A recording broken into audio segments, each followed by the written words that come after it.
Hermanos, un saludo, Dios les bendiga, feliz año 2022. En este nuevo año confiamos en la providencia del Señor, confiamos que Él estará con nosotros y quiero compartir con ustedes un pasaje que se encuentra en Habacuc 3 del 17 al 19. Sabemos que muchas veces y a lo largo de los años, el año pasado, el antepasado, muchos se atreven a declarar, a decretar bendiciones, victoria para el próximo año, pero la verdad es que no sabemos qué nos depara el futuro. Confiamos en la providencia del Señor, confiamos en la soberanía del Señor en el mundo, en nuestra vida, pero es temerario decretar y anunciar algo haciendo uso de una autoridad que tenemos como cristianos desde un punto de vista en el que un Dios, el cual no es el Dios bíblico, hace lo que yo decreto, lo que yo diga, lo que yo anuncie, solo por usar el nombre de Jesús, solo por usar palabras prácticamente mágicas, pero esto es algo errado. Obviamente confiamos en el Señor, no deseamos lo peor, no somos pesimistas, pero debemos entender de que el Señor es soberano y que muchas veces hace que la humanidad y que nosotros y el planeta entero pasen por situaciones difíciles como ha sido el coronavirus, las distintas cepas actualmente. Todavía estamos en pandemia y yo no podría atreverme a decir que el próximo año, o que mejor dicho, este año va a ser un año de victoria, que se va a acabar la pandemia, como dice el Salmo, no, la plaga no va a tocar tu morada. Ciertamente estas son afirmaciones y son promesas que se encuentran en la Biblia, pero no pueden ser tomadas como una verdad en la que la persona nunca va a estar expuesta a una enfermedad. El apóstol Pablo tuvo un aguijón que muchos comentaristas, teólogos afirman de que era un problema de la vista, era una enfermedad que él padecía a causa de que el Señor lo cegó cuando tuvo ese encuentro personal con él.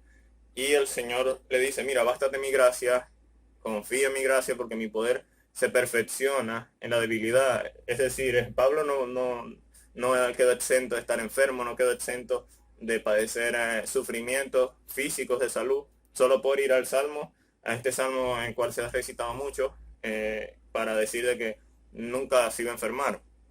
Esto es un salmo que tiene esa promesa, pero con un contexto determinado. Pero señor, si el Señor quiere usar una enfermedad o quiere literalmente hacernos pasar por momentos complejos para perfeccionar a Cristo en nosotros y para que crezcamos a la medida de Cristo, para que confiemos en Él, para que su gracia se perfeccione en la debilidad, Él lo va a hacer. Pero no estamos solos, confiamos en el que el Señor estará con nosotros hasta el fin del mundo, hasta que Él venga, hasta su manifestación. Y el profeta Habacuc también confiaba en el Señor, y el capítulo 3 de Habacuc habla de las maravillas del Señor, habla como en el versículo 6, las montañas más grandes, las montañas de la naturaleza, aún ellas se desmoronan, tienen su fin, pero las montañas, los caminos del Señor, el Señor es omnipotente, la ira del Señor consume a sus enemigos. También habla en ese contexto de que anticipa, mejor dicho, por qué él va a confiar en Jehová, por qué él va a descansar en Jehová, aunque el mundo literalmente esté patas arriba. Y ese quizás puede ser el mensaje para nosotros. No podemos afirmar, no podemos decretar, anunciar un año de victoria, bendición, aquí, allá, que no te va a faltar nada, pero podemos estar confiados que el Señor no nos va a dejar y que Él estará con nosotros y que podemos confiar, estar seguros en la roca de nuestra salvación. Y dice Habacuc 3, del 17 al 19, dice lo siguiente en la Biblia textual: aunque la higuera no florezca, ni en las vides haya fruto, aunque engañe el producto del olivo y los campos no produzcan alimento, aunque se acaben las ovejas del redil y no haya vacas en los establos, con todo yo me alegraré en Yahvé y me gozaré en el Dios de mi salvación. Adonai, Yahvé es mi fortaleza. Él me da pies como de cierva y me hace andar en las alturas. Literalmente el profeta dice, aunque la higuera no florezca, ni en las vides haya fruta, es decir, aunque no tenga nada que comer, aunque no haya productos en los anaqueles, esto lo vivimos como venezolanos hace años, gracias al Señor, poco a poco las cosas se han ido normalizando, aunque falta mucho por mejorar, falta mucho por estabilizar, y confiamos en el Señor, oramos al Señor por nuestros gobernantes, que el Señor sea llevando gracia y justicia a la vez y que los haga personas temerosas de Él y no personas orgullosas que buscan prácticas espirituales que son una afrenta, que son una ofensa, que son abominación al Señor, y pedimos por nuestra nación. No queremos que todo esto se siga regando. Y volviendo al tema del pasado, aunque no haya, la higuera no florezca, ni haya fruto en las vides, aunque engañe el producto del olivo y los campos no produzcan alimentos, es decir, aunque no haya nada que comer, con todo, yo me alegraré en Yahvé. Es decir, aunque esa situación esté así, mi nación esté así, mi país esté pasando por situaciones difíciles, yo me voy a alegrar en Jehová. Y esto es lo que dice, aquí está hablando específicamente en esta parte, en el versículo 17, de algo económico, de algo del alimento. El apóstol Pablo en Filipenses 4, en capítulo 4, versículo 13, habla de que todo lo podemos en Cristo que nos fortalece, todo lo puede el creyente en Cristo, en Cristo, quien es el que nos fortalece, en el contexto de saber vivir en pobreza, de saber vivir en abundancia, de saber vivir cuando hay de sobra y cuando falta. Podemos tener quizás unir esta relación en cuanto a aspecto económico en esta parte, específicamente en este aspecto. El Señor es la fuente de la felicidad, es la fuente de la confianza, aún en los momentos económicamente difíciles que podamos pasar en tal o cual situación. Y seguidamente dice el versículo 19, ya ves mi fortaleza. Pablo habla en Filipenses 4 que todo lo podemos en Cristo que nos fortalece. Y en esa misma línea, cientos de años más adelante, cientos de años atrás, Abacú habla de esto y Pablo confirma esto, confirma las palabras del profeta y dice, Adonai es mi fortaleza, el versículo 19. Él me da pies como de sierva y me hace andar en las alturas, es decir, las circunstancias podrían estar en medio de nosotros, pero Él es quien nos hace estar por encima de esas circunstancias. Él es la fortaleza, Él es esa fuente de fuerza, de ánimo pronto para seguir adelante. Y hablando un poco más, quizás no en el aspecto económico, saliendo al aspecto de salud, que es algo que está en el mundo y que tenemos viviendo esto ya para 2 años y pico, si no estoy mal. El Señor va a seguir estando con nosotros a pesar de la pandemia, a pesar de toda esta enfermedad. Obviamente debemos tener prudencia, pero no entrar en desesperación, no entrar en algo psicológico que te llegue a quitar la paz, de que te llegue a quitar quizás la tranquilidad. Obviamente si tenemos algún familiar enfermo es difícil y es complicado, pero debemos confiar en el Señor. Y si ese familiar es creyente, confiar en el Señor de que tarde o temprano, pase lo que pase, esa persona está apartada para el Señor y tiene su vida eterna garantizada. Obviamente hay que intentar salvarla, no hay que dejar a la persona que muera, pero estamos confiados. Ahora bien, si la persona es un no creyente, no ha aceptado a Cristo, no ha reconocido su condición de pecadora, no se ha arrepentido, debemos predicarle el Evangelio. Así que podemos tener esa confianza en el Señor, que a pesar de la pandemia, Él estará con nosotros. Hace poco había un meme y colocaban una persona postrada con un tapaboca y cubriéndose y decía, y tenía al lado a Cristo y decía, Señor, tengo miedo, y Cristo le decía, bueno, mira, deja de ver la televisión.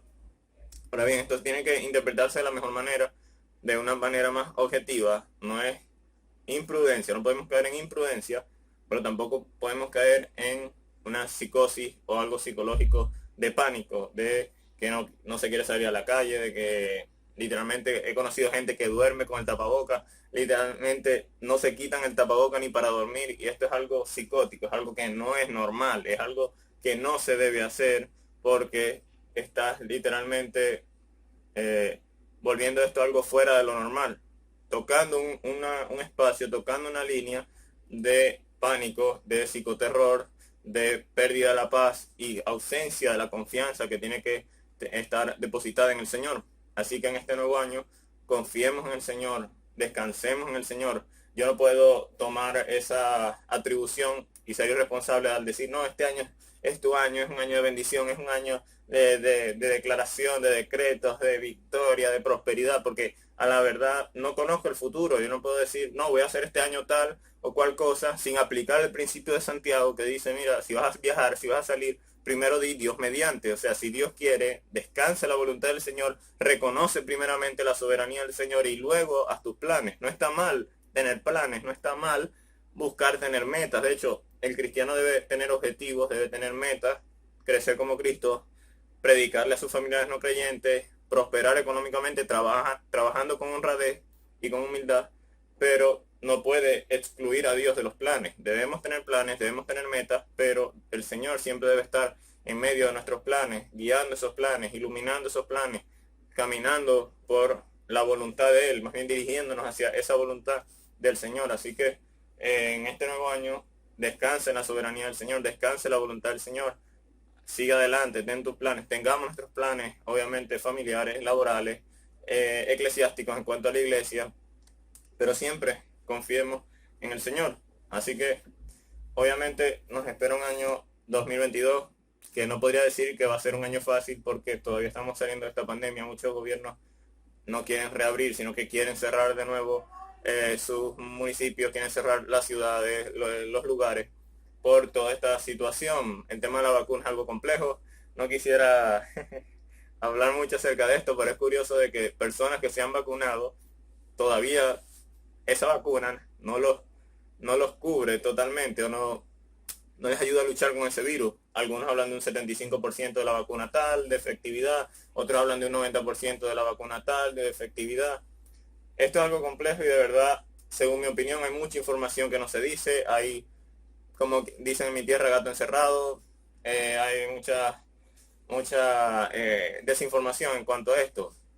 Como dije en un video anterior, si te vacunas, no juzgue a quien no se vacuna, y el que no se vacuna, no juzgue a quien se vacuna. No se puede condenar uno al otro, porque la Biblia en Romanos 14 nos habla acerca del hermano débil y que muchas veces hay que renunciar a ciertas prácticas por amor al hermano débil. Es decir, no hay nada en la Biblia de que diga de que la persona que se vacuna está colocándose la marca de la bestia, que es otra cosa, que no es eso. Es una mala interpretación de Apocalipsis 13 y que la persona que no se vacuna es irresponsable, porque es complicado todo este tema, la desinformación, la falta de información crea inseguridad en la gente, así que si te vacunas, amén, si no te vacunas, amén. ¿No? Lo que hay es que seguir unidos en el cuerpo de Cristo y que iglesias no se dividan por esto, que no haya enemistad por esta situación. Este virus tiene menos del 10% de grado de mortalidad, aunque los medios y las televisoras, internet, todo lo colocan como si esto fuera la peste negra. El coronavirus no es la peste negra, el coronavirus es un virus respiratorio que ciertamente se ha llevado a personas a la tumba, pero no es la peste negra, no es una cuestión de una enfermedad de un 50%, que de 10 se mueren 5, esto no es así. Esa es una forma trágica de pintar todo esto para que la gente se quede en sus casas y amarrar a todo el mundo a que no salga a trabajo, y es algo complejo que está afectando a los Estados Unidos, como por ejemplo cuando las personas no salen a trabajar, el Estado les subsidia y al final estas personas dejan de laborar, las empresas se quedan sin personas, sin trabajadores, luego llegan los cupos, quedan abiertos, llegan los inmigrantes, el cual es un tema bastante complejo. Estoy obviamente vivo, soy de un país que hemos exportado nuestro capital humano, que es lo más importante de un país, a todo, literalmente aparte, o gran parte del mundo, no decir todo el mundo, pero sí gran parte.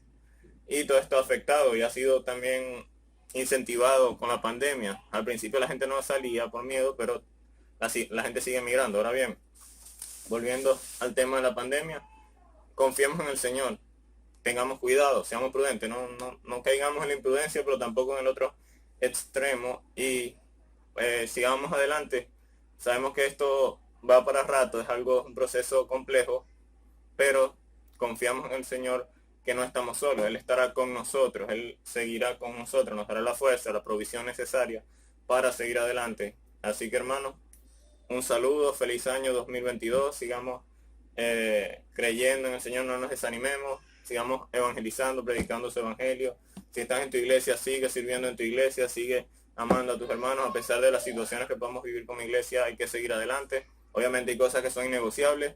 Si eso es un consejo personal, si en tu iglesia observas de que el rumbo de la iglesia son visiones, son palabras frescas y no es la Biblia, no es la palabra del Señor, que es la que determina el rumbo de la iglesia, mi consejo es que salgas corriendo de ese lugar, evalúa tu situación, intenta llamarle la atención a las personas en amor, en comunión, pero todo tiene su límite. Y si tu iglesia se está encaminando a un despeñadero, lo mejor es que te hagas a un lado y busques una iglesia de sana doctrina, de buena enseñanza, que siempre predica al Cristo crucificado, que predique el evangelio, que no centre esa predicación en motivacionalismo, en emocionalismo, en que la gente solo va a buscar ánimo. No, es complicado. Es bastante complejo y quizás hablo la experiencia que me ha contado un amigo, ¿no? Y cómo es duro, pero siempre hay que ser paciente, pero la paciencia tiene un límite. Dios es paciente, pero no es paciente eternamente. Su paciencia tiene un límite. Asimismo, el ser humano debe ser paciente, pero su paciencia tiene que tener un límite, así que busca una iglesia de sana doctrina. Si estás en una iglesia donde se predica el evangelio, una iglesia bíblica, una iglesia donde el fundamento del púlpito es la palabra, donde el alimento espiritual es la palabra integralmente, la palabra nos da ánimo, nos redarguye, nos exhorta, nos anima, pero no es solo para dar ánimo, la palabra no es solo para denunciar el pecado, sino también denuncia el pecado, pero da ánimo, edifica, construye. Es lo que vemos en 2 Timoteo 3:16. Si estás en una iglesia que literalmente se intenta y se hace el mejor esfuerzo por predicar la Biblia, todo el mensaje de Dios, amor y justicia proporcionalmente, igual como se muestra en la palabra, déjame decirte que eres privilegiado, eres bendecido, eres literalmente de un grupo pequeño de personas que gozan de este beneficio. Valora tu iglesia, ama tu iglesia, sirve en tu iglesia sabiendo que es para el Señor Jesucristo. Y si no es así, bueno, también trata de seguir adelante, de seguir animando a los hermanos a que la palabra sea el centro. Y si no se puede hacer por los medios que obviamente legales, no estoy hablando de murmuración, de crear división, no. Si no se puede hacer desde un punto de vista de amor, de predicación, de que la Biblia dice esto y lo que se predica ya es lo otro, y no te escuchan, bueno, creo que lo más sano es apartarse, hacerse un lado, aunque es complejo. Mejor es buscar una iglesia de sana doctrina. Alguien decía, no recuerdo si era J.C. Riley o A.W. Tozer, decía, no busques una iglesia cerca de tu casa, busca una iglesia cerca de la Biblia. Es decir, no busca la iglesia más fácil, la iglesia que te quede más cerca, sino busca una iglesia que esté lo más acercada a la Biblia. Obviamente no hay iglesias perfectas, no hay congregaciones perfectas, y si existieran al momento que tú o yo entráramos a esa congregación, dejaría de ser perfecta. Pero no es igual una iglesia que lucha con el pecado, que intenta animar a los creyentes a luchar con el pecado. Obviamente va a haber pecado, va a haber imperfecciones, a una iglesia que es liberal, que no le importa la doctrina, que no le importa la enseñanza, que no le importa los mandamientos y decretos del Señor, que no le importa la moral de sus miembros. Ambas iglesias son imperfectas, pero una camina en la dirección del pecado y el desorden, y la otra camina en la dirección de la santidad y del amor y de la escritura. Son iglesias imperfectas ambas, pero una va en dirección a la estatura de Cristo y otra va en dirección literalmente al despeñadero, a predicar un falso evangelio y a que la gente no viva para la gloria de Dios, perdón. Así que, hermanos, esa es mi palabra de ánimo para este próximo año 2022. Que el Señor sea bendiciéndonos de acuerdo a su voluntad. Sigamos adelante, sigamos sirviendo al Señor como personas, sigamos superando nuestros problemas, nuestras dificultades, y siempre tengamos metas con el fin de que el Señor sea glorificado, de que Él sea formado en nosotros, en nuestro carácter, en nuestra vida y en nuestra familia, que todo lo que hagamos sea para su gloria. Quizás eso es lo mejor que podemos decir para concluir el video. Que todo lo que hagamos sea para la gloria del Señor, sea para que Él sea glorificado y para que su evangelio se extienda cada vez más en el mundo. Así que un saludo, hermanos. Dios les bendiga. Seguimos aquí en su canal Siempre Escrituras. Recuerden seguirnos en Facebook. Y si no se han suscrito al canal, pueden suscribirse. Dios les bendiga, hermanos.